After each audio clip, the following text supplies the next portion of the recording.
नमस्कार दोस्तों, आज की कहानी का शीर्षक है भला राजा हातिम।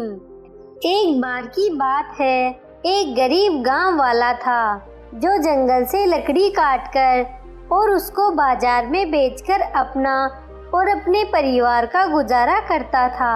उसके परिवार में उसकी पत्नी और उसकी 7 बेटियां थी। उसने कभी मांस नहीं खाया था और न ही कभी जूता पहना था। बस एक फटा सा कपड़ा उसकी पीठ पर पड़ा रहता था।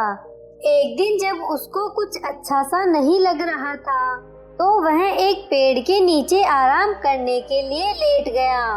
उस समय अच्छी किस्मत लाने वाली चिड़िया ह्यूमा उसके आसपास घूम रही थी। उसने देखा कि वहाँ एक आदमी लेटा हुआ है जो बहुत गरीब और बीमार है। यह देखकर उसको उस आदमी पर दया आ गई। वह उस आदमी के पास से उड़ी और उसने एक सोने का अंडा उसकी लकड़ियों के गट के पास डाल दिया। कुछ देर बाद जब लकड़हारे की आंख खुली तो उसने अपनी लकड़ियों के गट के पास एक सोने का अंडा पड़ा देखा। वह उसे देखकर बहुत खुश हुआ और उसने उसे उठाकर अपने कमर में बांधने वाले कपड़े में बांध लिया। उसको लेकर वह वोनी के पास गया जो अक्सर उसकी लकड़ियां खरीदा करता था। उसने वोनी को वह सोने का अंडा भी बेच दिया। वह सोने का अंडा उसने बहुत थोड़े से पैसे देकर उससे खरीद लिया, क्योंकि लकड़हारे बेचारे को तो पता ही नहीं था कि वह अंडा कितना कीमती था। पर बोनी इस बात को जानता था। उसने लकड़हारे से कहा कि वह उसको वह चिड़िया लाकर दे जिसका यह अंडा था और वह उसके बदले में उसको 1 रुपया देगा। लकड़हारे ने उससे उस चिड़िया को लाने का वायदा किया और घर चला गया। अगले दिन वह सुबह ही जंगल चला गया और रोज की तरह लकड़ी काटकर अपना गट तैयार किया। उसको लेकर वह घर की तरफ चल पड़ा। लौटते समय वह उसी पेड़ के नीचे बैठ गया जिसके नीचे उसने पहले दिन अंडा पाया था और सोने का बहाना करने लगा। ह्यूमा चिड़िया वहां फिर आई, यह देखते हुए कि वह आदमी अभी भी उतना ही गरीब था जितना कि कल। तो उसको लगा कि शायद उसने उसका दिया हुआ अंडा देखा नहीं होगा। तो उसने वही एक और अंडा इस तरह से उसके पास दे दिया कि जागने पर वह उसको देखने से किसी भी तरह से न चूक सके। पर लकड़हारे ने उस चिड़िया को देख लिया, उसे पकड़ लिया और लकड़ी बेचने वाले के पास लेकर चल दिया। चिड़िया चिल्लाई, अरे तुम मेरे साथ क्या करने जा रहे हो? मुझको मारना नहीं और मुझे बंद भी नहीं करना। मुझे छोड़ दो, तुमको इसका इनाम जरूर मिलेगा। देखो, तुम मेरा एक पंख तोड़ लो और उसको आग के पास ले जाओ तो तुम बहुत जल्दी मेरे देश कोकाफ पहुंच जाओगे, जहां मेरे माता पिता तुमको इनाम देंगे जिसकी इस दुनिया में कोई कीमत भी नहीं लगा सकेगा। पर वह लकड़हारा तो सुनने वाला नहीं था।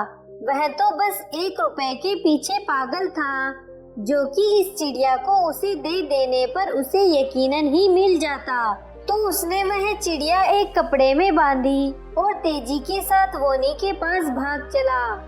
अब क्योंकि वह चिड़िया एक कपड़े में बंद थी तो वह वोनी के पास पहुंचने से पहले ही दम घुट जाने की वजह से मर गई। लकड़हारे ने सोचा, अब मैं क्या करूं? अब तो मुझे वोनी इस मरी हुई चिड़िया का 1 रुपया नहीं देगा। हाँ, अब मैं इसका एक पंख आग के पास ले जाता हूँ। हो सकता है कि मरी हुई और जिंदा चिड़िया के पंख में कोई खास फर्क न हो। उसने ऐसा ही किया तो वह तो तुरंत ही कोकाफ के पहाड़ पर मौजूद था, जहां उसने चिड़िया के माता पिता को ढूंढ लिया और उनके साथ जो कुछ भी हुआ वह सब बता दिया। सोचो जरा, जब उन्होंने मरी हुई चिड़िया को देखा होगा तो उनको कितना अफसोस हुआ होगा। वे सब मिलकर बहुत रोए। तभी वहाँ से एक अजनबी चिड़िया गुजर रही थी तो उसने इन सबके रोने की आवाज सुनी।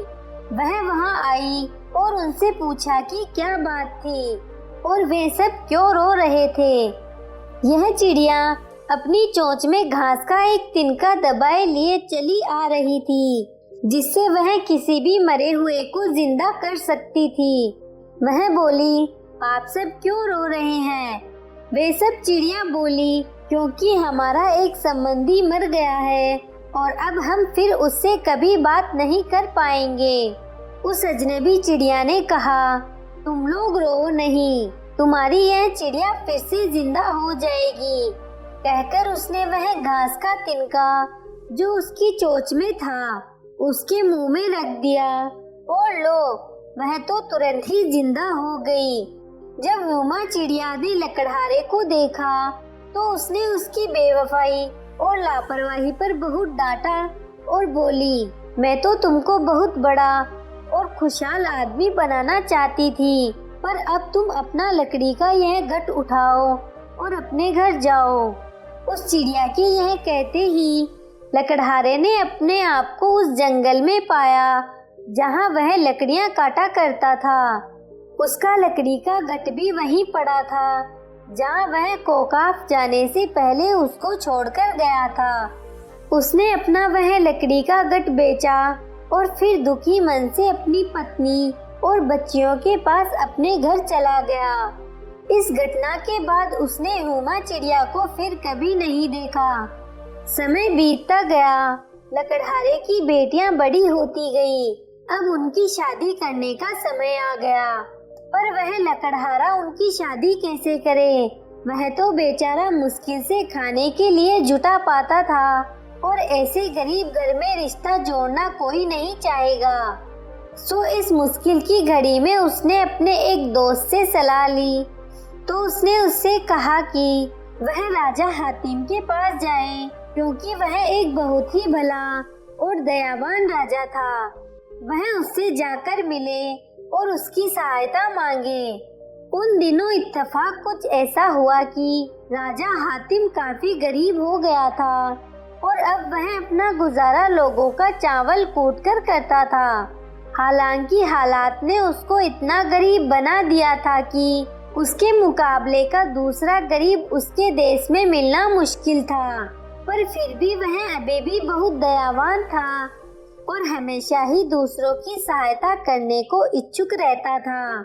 जब लकड़हारा राजा हातिम के देश पहुंचा और उससे मिला तो वह उससे बड़े प्रेम से मिला। लकड़हारे को तब तक यह भी नहीं पता था कि वह कौन है और वह किससे मिल रहा है। उसने तो बस उसको अपनी दुख भरी कहानी सुनाई और राजा हातिम से सहायता मांगने की इच्छा से उसका पता पूछा। गरीब राजा हातिम ने उससे रात को रुकने के लिए और वहां से अगले दिन सुबह चले जाने के लिए कहा। लकड़हारा इस बात पर राजी हो गया और उसके साथ उसके घर चला गया। उस रात राजा हातिम ने खाना नहीं खाया, क्योंकि उसने अपना खाना अपने मेहमान को खिला दिया था। पर सुबह को उसने अपने मेहमान को सच बोला, दोस्त, मैं वही हूँ जिसको तुम ढूंढ रहे हो, पर देखो मैं तो खुद ही तुम्हारी तरह गरीब हूँ। मुझे बहुत अफसोस है कि मैं तुम्हारे लिए कुछ नहीं कर सकता, क्योंकि मैं तो तुम्हें दूसरी बार खाना भी नहीं खिला सकता। पर हाँ, अगर तुम मेरी इकलौती बेटी को स्वीकार कर लो तो तुम्हारी बड़ी मेहरबानी होगी। तुम उसको बेचकर कुछ पैसा कमा सकते हो और उस पैसे से अपनी बेटियों की शादी कर सकते हो। जाओ, भगवान तुम्हारी सहायता करे। लकड़हारा बोला, हे राजन, तुम्हारी दया से मेरा दिल पिघल गया है। मैं तो तुम्हारी दया के लिए ठीक से धन्यवाद भी नहीं दे सकता। भगवान तुम्हें इसका अच्छा फल दे। ठीक है। लकड़हारा राजकुमारी को लेकर वहां से चल दिया। रास्ते में वे दोनों एक ऐसी जंगली जगह से गुजरे जहां एक राजकुमार शिकार खेल रहा था। इत्तेफाक से उस राजकुमार ने लकड़हारे के साथ जाती राजकुमारी को देख लिया तो वह उसके प्रेम में पड़ गया। उसने उससे कहा कि वह उसको अपना दामाद बना ले। लकड़हारा तुरंत ही राजी हो गया और उसने उन दोनों की शादी कर दी। इससे तो लकड़हारे के हाथ में बहुत सारा पैसा आ गया। इस पैसे से उसने सबसे पहले अपने लिए एक मकान बनवाया, फिर अपनी 7 लड़कियों की शादी अच्छे घरों में कर दी। इस बीच राजकुमार अपनी पत्नी के साथ आराम से रहता रहा, पर एक दिन उसको सच का पता चल ही गया। एक बार उसने अपनी पत्नी के सामने एक गरीब आदमी को दान दिया, तो उसकी पत्नी ने कहा कि उसने एक बहुत ही हातिमी काम किया है। राजकुमार ने उससे पूछा कि वह हातिम को कैसे जानती है। इस पर उसने राजकुमार को सब कुछ बता दिया, कैसे लकड़हारा उसके पिता के पास सहायता के लिए आया और फिर कैसे कुछ न होने की वजह से उसके पिता ने उसको उसे एक गुलाम की तरह से दे दिया था। यह सुनकर राजकुमार ने लकड़हारे को बुलवा भेजा। लकड़हारे ने उससे भी वही बात कही जो राजकुमार ने उसे बताई थी।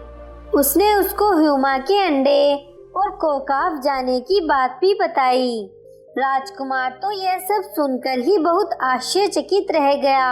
उसने तुरंत ही राजा हातिम को बुलवा भेजा और उससे प्रार्थना की कि वही उसके राज्य का मालिक बने, क्योंकि वह तो उसके सामने बहुत छोटा था। तो हातिम वहाँ का राजा बन गया। लकड़हारे को जिंदगी भर बहुत सा धन मिलता रहा और बोनी को वह सोने का अंडा राजा को देना पड़ा। आपको ये कहानी कैसी लगी, नीचे कमेंट करके जरूर बताइएगा।